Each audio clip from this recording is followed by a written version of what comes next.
Now I'd like to ask Ewan McIntosh to come up. He's going to get himself switched on here. First met Ewan way back in, I think, 2006. Learning Teaching Scotland had a Web 2-day podcasting and blogging. Ewan was taking it. He was a modern foreign languages teacher at the time, and was it Musselburgh Grammar, Ewan? Yep. Musselburgh Grammar. And started my own blog that day, and kind of really got into Web 2. Ewan has since moved on to work for LTS, working with schools, looking at technologies across learning. Then he moved on to Channel 4, where he was there for, I think, nearly 2 years. Now working for yourself? Yep. Fantastic. So, without further ado, I'm going to pass over to Ewan, who's going to close the day for us. Thank you very much. So, hopefully we have some video. We do indeed. Thank you very much. I have had an absolutely delightful first day at Games-Based Learning, and at the end of day one I want to, in probably a lot less than 20 minutes now, and there'll be a frustrating jumping over some content, and I've got my speed slides here so I can jump forward, kind of do a summary. There's one thing that's come through is that in the last 2 years in particular, the word games-based learning, if you like, has almost appeared while, in all honesty, I was kind of out of the formal education scene. And in the 2 years I was busy making commercial games and online games with Channel 4 and with other folk as well, this word games-based learning really appeared and took over. And what's fascinating is that for me, it's actually games-based living. There's so much. Oh, now I'm on reserve battery power. Have we got electricity here? Hold on a second. We have plugs, but we have no electricity. Let's try this one. Oh, that's not good. Hold on. Cross your fingers. Yes, we have electricity. Fantastic. It's nice that Apple let you know you have no battery power left instead of leaving you with that black screen. So, games-based living, why? Because a lot of the things that we have been learning with games-based learning are actually applicable across lots of different parts of life. As Derek said, I used to work in East Lothian Council and ended up back there as well for a year, developing online communities with Learning and Teaching Scotland. Again, it was community building and how can we encourage teachers to share more that formed the lion's share of my work. Then ended up working with a part of Channel 4 that was all about developing online platforms, games, mobile communities as well. And now, with my own company, back into certainly spending time making games and investing in games, but at the same time trying to bring some of those lessons from the serious world of making games and making online communities, bring some of the lessons I've been learning there back into the education community, and I'm at the beginning of that journey. The one phrase that really struck me from this morning, and there are six things I'd love to cover. I don't think we're going to get through them, but there were 6 real highlights for me out of today. This phrase, hybrid talent, that we needed more people with hybrid talent, struck a chord with me. In the last 18 months, 2 years, I have listened to nearly 1,800 pitches personally, or read them, and only invested or made those ideas come true for 20 of them. And just to check it's not me that's particularly picky, friends who work in the equity business, putting money in to make games and to make platforms, they saw 250 pitches over about the same period of time, and they've only gone for 4 of them, which means the success rate is 1.5%. Can you imagine if in your school your success rate was only 1.5%? You would be weeping into your porridge in the morning. Yet, in the world of making games, that's the kind of success rate quite often in terms of investment you can have. So hybrid talent is a skill, a talent that is in much need. What does it consist of? Well, I'm borrowing from some work that Henry Jenkins did in MIT. I think it consists of play, number one, most important thing. I think one of our new media literacies, the one that's probably neglected the most in secondary education, it gets lost somewhere between primary and secondary, is play. I think the second is performance, the ability to take on the persona of someone else that you are not in order to experiment with identity. I think simulation that we've seen plenty of today is part of that new identity. How can we live in simulations so that we can learn our skills before we go back out into the real world? So a lot of gamers, and maybe people in this room, that feel they actually have a more successful life in-game than they do outside games. It sounds a bit sad to say it like that. Is it a little bit sad to say it like that? Or is that something with which some of you can empathise? The notion of simulation being probably the most useful part before taking your skills out into the real world. Appropriation, taking content and remixing it, making it your own, and then chucking it back out the other side. A crucial part of literacy. Multitasking, being able to do many things at once. Distributed cognition, a fancy way of saying that you are able to know which device to use for different means of accessing information, playing and throwing that information back out and working with other people. Collective intelligence, the notion that having one person stand up here on a 1-foot-high podium it certainly feels quite strange these days. I'm normally the blogger or the person on Twitter saying that if anyone says what a strange way to do a learning experience, and saying, well, why are you doing it then? But the conventions of conferences are often still not quite managing, I guess, to take advantage of the collective intelligence of everyone in this room. And judgment, how do you make good calls about what you should go for and what you shouldn't do? And then finally, or almost finally, transmedia navigation. So no longer are we navigating media solely through one screen, but we're looking at how we navigate media through lots of different screens.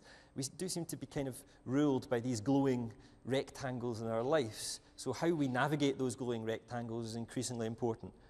Networking. How do we get together with other people online in order to play and to learn together? That's a lot to describe literacy, a new literacy. But these, I think, along with, final one, negotiation. I think these are part of this hybrid talent, this hybrid thinking that we need. When we see them all like that and start looking at them, those of you who are games designers, some of the amazing teachers we've seen this afternoon in particular, talking about the kind of social environments that they curate within their schools, within their classrooms.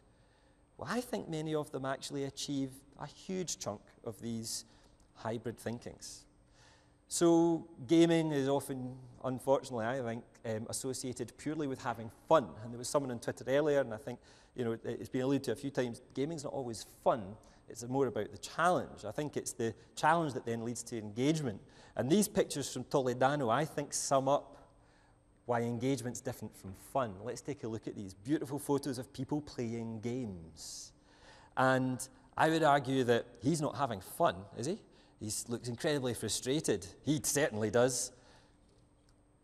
Surprise, revelation. He's fed up. He's not getting in there. I love the way this photo is just called Blonde Guy, because it's hard to work out what emotion he's feeling.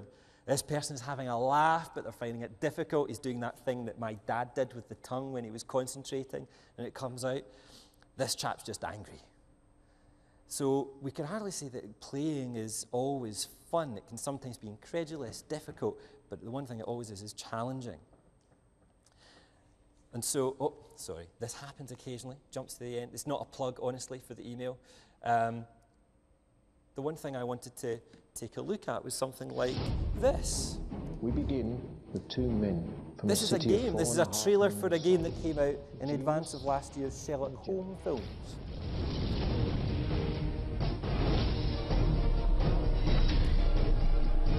And quite often you'll see films using these kind of games or alternate reality games or online games as a marketing tool, a kind of cynical marketing tool, just to, I don't know, sell the image of the film or do something like that. But the agency that came up with this, it's really interesting hearing them describe what they try and do when they make a game. And the game is called 221b.sh. You can go and play it still.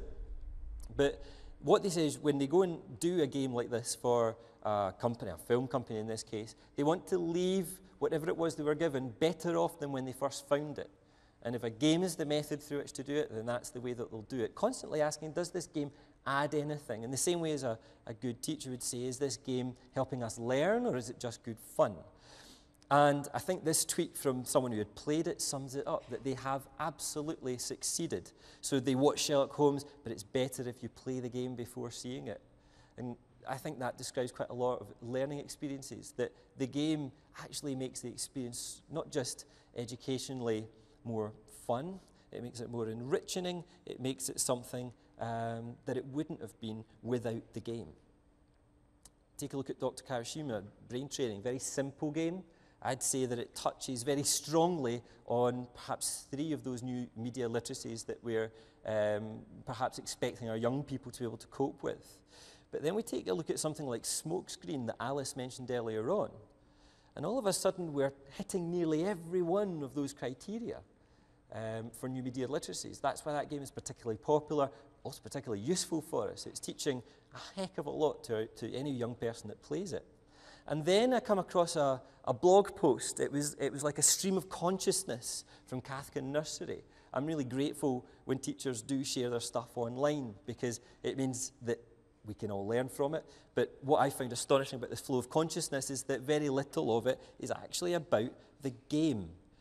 Drawings and paintings, visits to pet shops, photographs taken by the children, a video camera was used to make a film. They dressed up as pets, they had a sensory area, they did writing. This is nursery education. And when you run that through the new media literacies calculator, you're hitting every single one of those new media literacies with one iPet game. And in fairness, the teacher says it's got nothing to do with the game, actually. That's just, as Derek might say, the context for learning. But gosh, it's a very powerful context when it hits every one of these incredibly ambitious targets, if you like, for helping make a media literate generation. The second thing that struck me was in relation to a question that was asked about the Little Big Planet. Now that you've done Little Big Planet, what's next? And the answer for some, I think, would have seemed disappointing, and for others would have seemed brilliant. And it was, well, we're just going to keep working on it. And what that made me realise is that in the world, especially of social gaming, Farmville in this case, is particularly good play of Farmville, someone who has far too much time on their hands. But the initial game, something like Farmville, initial social game like this, maybe cost something like 300k to produce. Someone producing that game, it's no small venture. But then once you've made the game, every year you're probably expending the same amount, updating it, making it better, adding in gifts, making the gameplay even more complex than it was before. So for the games companies, this is a hugely long-term investment they're making. And I started to think, okay, the product's just the start of the process. But actually, that's what lifelong learning is supposedly all about as well. So then I started to think, what would happen if we took, in this case, the English primary national curriculum, the new national curriculum, and we did something with it? Because I think, the way the game industry is leading its life is the way that the film industry wants to be, it's the way the TV industry wants to be, it's the way quite a lot of design agencies want to be. So what about learners? Well, look at that. I just took the text and thought, what if curriculum was just a game? What if curriculum stages were just the game levels? What if learners were gamers? And I've invented a new national curriculum that I think is better. The statutory game should establish an entitlement for all gamers and promote high standards.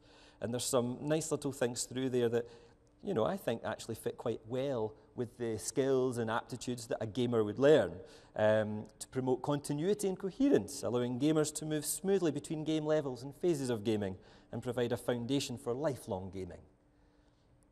But it's even better when you start looking at what it should promote. It should promote high standards, particularly in literacy, numeracy, and ICT capability. I think Tim is showing that. I think there should be a continued entitlement from early years to a coherent, broad, and balanced game. And then if we go down through the bottom there, make gamers more aware of and engage with their local, national, and international communities. And that's perhaps the one thing that I'd really like to go into before we end. I think games, gameplay, and game mechanics are actually the mechanics of learning. They're virtually one and the same when you take them apart. They're also incredibly powerful. When we hear about games generally, and it's generally from people like the people who were on the couch this morning on BBC News. I don't know if any of you had the displeasure to watch that. But the behavioural change that games have is often associated with negativity. And games are hugely powerful for behaviour change. This is a game that I helped invest in and developed to some extent with it's called Mirror Me with Idionic, a games company based out of Middlesbrough. And last week it won a Guardian Innovation Award. You pop your photo into it. You put in some core data about yourself, your age, your sex, where you live. I'm absolutely sure putting in Scotland means your results are slightly more shocking. And the deal is, by putting in your current day bad habits, it will show you your future mucked up face. And that way help young people to make a better set of decisions about their lifestyle. And it's absolutely hilarious to watch the Facebook friend feed with the reactions of young people to it. Some don't believe they'll be like that. Other people are absolutely convinced that they'll change the way that they live. They'll do more exercise. They'll have more fruit or veg. And if I run this through, it runs you through the kind of engine. And this is the rather shocking face that I end up with. Whoop. It was, I didn't want to put up too long. And the best thing is it pushes it out to your Facebook friends, so they're able to see it. And if you like, that communication in the game is built into the game. And communication, sharing of the results of one's learning in this is absolutely key to the game's success. I'm going to jump out a part on creative copying, as I think that, frankly, we've been through it. There was an amazing stat. I just thought this as well. This is not necessarily a game, but it is definitely gaming tactics to make people think twice about their behaviour. It's the kind of, it's not taking things too seriously. The motivations of gamers are also, in that way, different to people who are paid to do jobs, for example. Or when we do homework, you're rewarded with a grade, yet gamers spend so much more time playing games than they do doing homework. For what reward exactly? It's certainly not a grade, it's for something else. This is the kind of interesting way you can flip that in its head. If people are rewarded by playing and having fun in a different way from being told not to do something, this little campaign on behalf of Volvo I thought was fascinating, where they wanted to get people to use the stairs more than an escalator of an underground system. And to do that, they simply posed musical stairs. And they did this overnight, and then the following morning at daybreak, they had a camera in position and just observed what happened. And what they realised is people changed the way that they lived. This is gaming, if you like. This is game mechanics changing the way people choose to live their life. And what I love is no one's using the escalator. Despite the fact when you leave here this evening and go into the London Underground, everyone will be taking the escalator. Very few people take the stairs. I wonder what would happen if we did this in school buildings in order to enforce kind of one-way systems upstairs. Maybe people going up get to play up a scale, people going down, play down the scale, what have you. It would be really interesting to see and relatively cheap to install. Any school that wants to do that, I would be delighted to see. I'm not going to talk about creative copying. Just to say that the industries are going through a heck of a lot of turmoil about it. That's the figure that struck me this morning. £33 more per year is spent by those who download illegally. One of the points is that I'd like to make is that game culture is increasingly just culture. It's just the way that we are. 27% of time on social networks is spent gaming. Moshi Monsters in 1 year has gone from 1 million players to 10 million players. This is for very young children as well as older people. And at the same time, the company behind Farmville in 2 years has gone from 4 employees to 700 employees. This is why Mark Pincus of the company that makes Farmville thinks people like his game. They feel like they're playing real friends. It offers real ways to express their personality, and it rewards them for being part of a sustained, long-term experience. So while games-based learning so far has been very much about being education's opportunity, and I'm with Derek in this, how long do we have to convince people in education that gaming is worthwhile? Social gaming, I think, is going to be game-based learning's next huge, monumental challenge.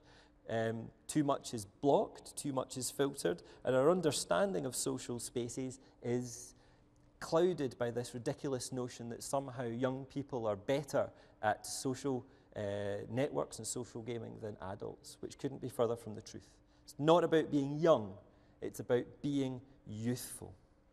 I'm going to wrap up so that we can all go and unconference and have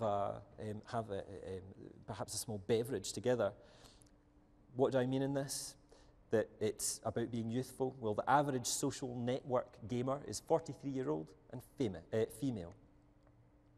We actually share a lot of the language. The stuff that we use for school, the language we use for talking to each other informally, has a lot of shared components. The language we use for gaming, for social networking, shares those same components. It is not a million miles away. And I think we have to find means to explain that and share that with our colleagues. I would argue, though, it's not about tools. It's about spaces. It's about streams. It's not about which console we use. It's not even about games, necessarily. It's about what games can teach us for lots of other areas of our learning, of our school life, and of our play. I'm going to jump out and finish with just a couple of points. There's a certain amount, I think, of learning how we play, and it's important to understand not just that certain games worked well, certain case studies worked well in one school, but really getting under their skin and understanding why they worked particularly well and for what. And that's why a framework for literacies of the kind of borrowed from Henry Jenkins is maybe a useful starting point. But it's also about learning how we write, speak, and listen.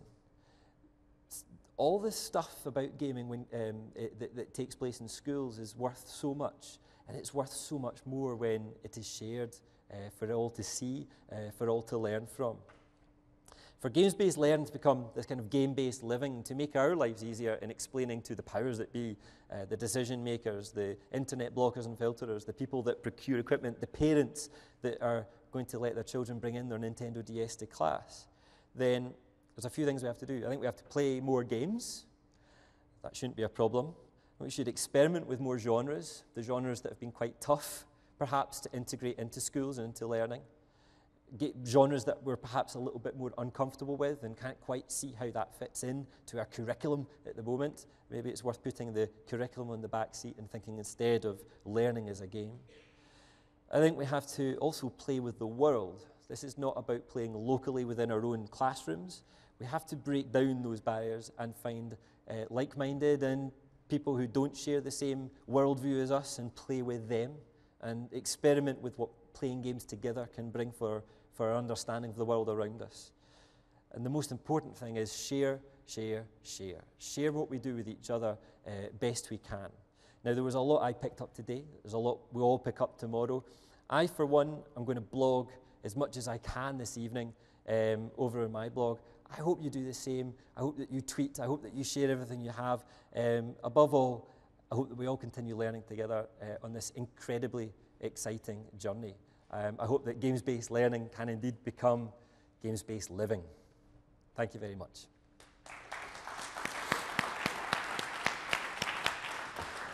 Thanks, Ewan. Thanks very much. Really insightful stuff there. Any questions for Ewan on his presentation? Any questions in the audience? No questions? Your time. Okay, Ewan. Thank you very much. Thanks again, Ewan. You. Thanks very much.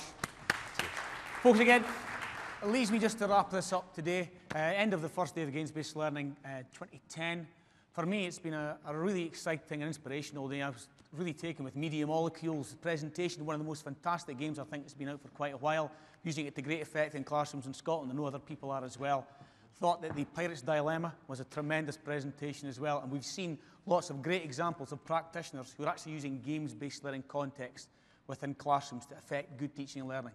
So I think it's been a cracking first day. Finish off with two tremendous presentations there at the tail end of that session.